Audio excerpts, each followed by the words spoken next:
She says her time as a plumber's apprentice at a company here in Colorado involved a few incidents that went too far. You know what? Better quit talking back to your foreman like that. Tired of your. Hannah Frederick had only been a plumbing apprentice for a few months when she found herself in this very uncomfortable position. I'm beyond frustrated. Really just feel very disrespected. The man in the video was her supervisor, Michael Nahera, a foreman for Murphy Company Mechanical Contractors and Engineers. And on the day this video was taken, Get off of me!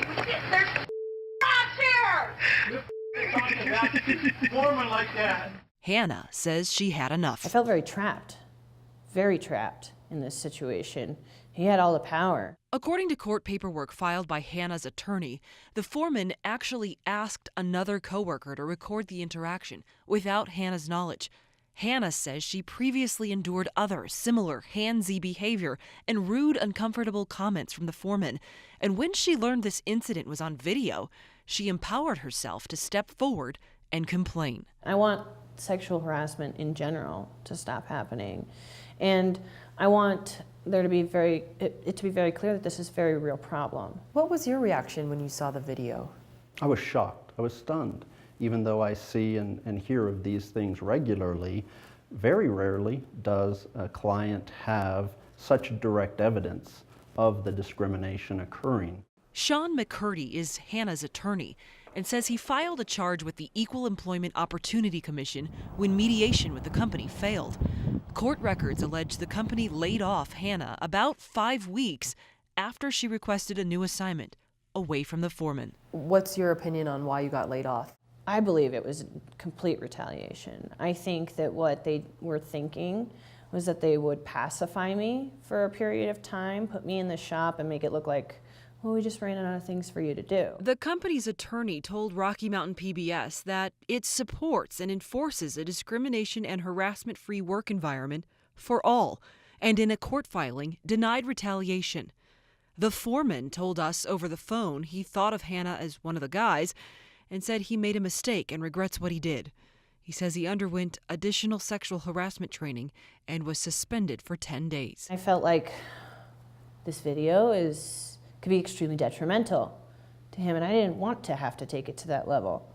But it continued, and it continued.